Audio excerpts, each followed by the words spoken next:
Senator Loren Legarda, narito po ang aking isang tanong.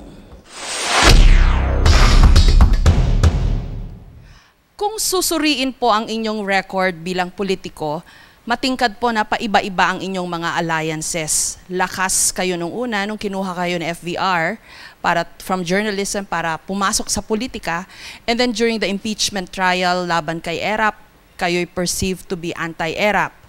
And then later on, naging magkaalyado kayo sa politika. Isa rin kayo sa mga bumira dati kay Manny Villar. Pero ngayon, kayo ang kanyang running mate. Bakit daw po ganon? Para daw bang climate change ang inyong politika pa iba-iba? Una, maliwanag. Just to set the record straight. Una, lakas. Ngayon, NPC. Dalawang partido lamang, Jessica. Ngunit sa panahon ng isang demokrasya, hindi naman sa lahat ng panahon, lahat ng tao ay pare-pareho ang pag-iisip at pananaw.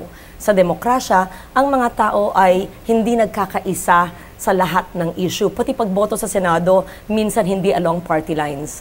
At suriin mo rin ang ibang kandidato.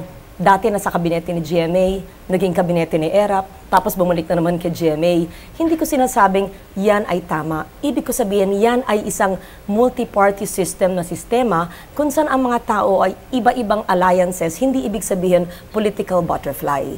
Ang pagbibira ay hindi ng pagbibira eh. Iba lamang ang pananaw sa mga issue. Pag suruin mo yung aming boto, consistent ako, ako'y oposisyon. Maari sana akong tumakbo kung gusto ko sa administrasyon, ngunit sabi ko, hindi na lang, panitilian niyo ako sa oposisyon. Kaya consistent ako sa oposisyon. Senadora Loren Legarda, ito po ang aking tanong. During the Copenhagen Summit, ang sinabi niyo po ay climate justice ang kailangan. Pero sa tingin nyo ba, sa halip na makakatulong po yun ay makakasama? Dahil kapag justice na ang pinag-uusapan, we have already two contending parties. Ang climate justice, ang ibig sabihin po niyan, ay hustisya para sa maliliit na bansa na walang kapasidad para sa adaptation. Sa panahon ng Ondoy at Pepeng, sinong tumulong sa atin na mabilisan?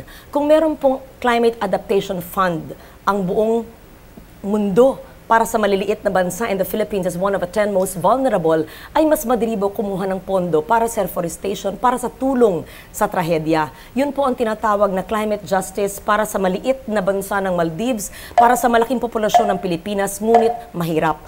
China at Estados Unidos, kailangang maglaan ng pondo para sa isang Climate Adaptation Fund para sa hustisya sa mga bansang walang kapasidad, ngunit naapekto ng trahedya dulot ng pagbabago ng klima. Binibining Legarda, narito ko ang aking isang tanong. Dahil ho sa extreme loss of life and property na nangyari sa Ondoy at Pepeng, naging political bandwagon ang pag-usapan ang tungkol sa climate change and environmental change. Pero napakalungkot ho, puro salita, wala naman aksyon. Kung kayo ay pagpalayang maging VP, ano ang unang tatlong konkretong aksyon na inyong gagawin without resorting to answer na political will? Magandang tanong. Hindi ko kailangan mag-intay maging VP dahil ginawa ko na, ginagawa at gagawin pa rin. Unang-una, palaganapin ang pagpatanim ng punong kahoy. 2 milyong puno na po ang aking tinanim na recognize ng United Nations. Ang mga kabataan sana ay sumali lahat dyan. Pangalawa, ang pagpatupad ng Solid Waste Management Law na sana po lahat ng 42,000 barangays ay maghiwalay ng basura, nabubulok, hindi nabubulok. Pangatlo, lahat ng local governments, IEC, information, education at communications para alam nila kung saan yung mga areas na delikado maglagay ng bahay, ng mga lugar at i-observe natin ang ating mga land use at mga building codes. Yan ay 3 lamang sa mga kayang gawin at dapat ikabit natin sa issue ng pagkain, agrikultura at sa issue ng mga mangingisda. Ito'y isang holistic effort na siyang nakakaapekto sa ating pang-araw-araw na buhay. At hindi ko kailangan pong mag-antay na maging pangalawang pangulo para gawin ito dahil ito po, I live it, I breathe it.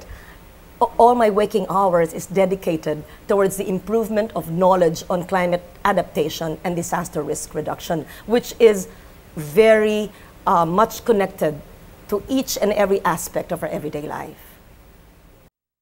Para kay Ginang Loren Legarda at sa lahat na din ng tatakbo ngayong darating na eleksyon, Ito ang aking isang tanong. Kung ikaw po ang papalaring manalo sa darating na 2010 elections, mapaninindigan at may paparamdam mo po ba ang mga ipinapangako mo na iyong kayang gawin? Kaya mo po bang higitan ang mga positibong bagay na naiambag na ng nakaraan o ng kasalukuyang administrasyon?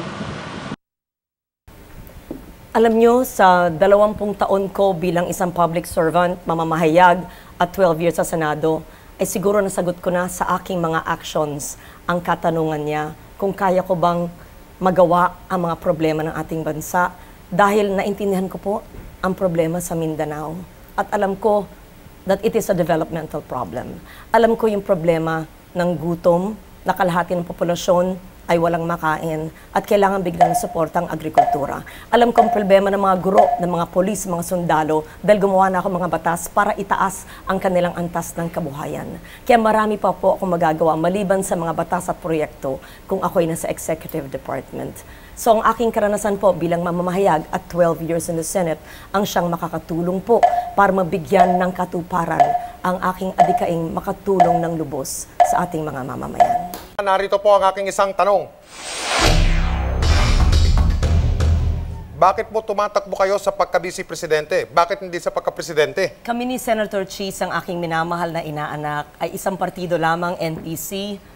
Siya'y nagpunta sa aking tanggapan 6 months ago at hiniling sa kanyang ninang na magparaya na siya ang maging presidential candidate.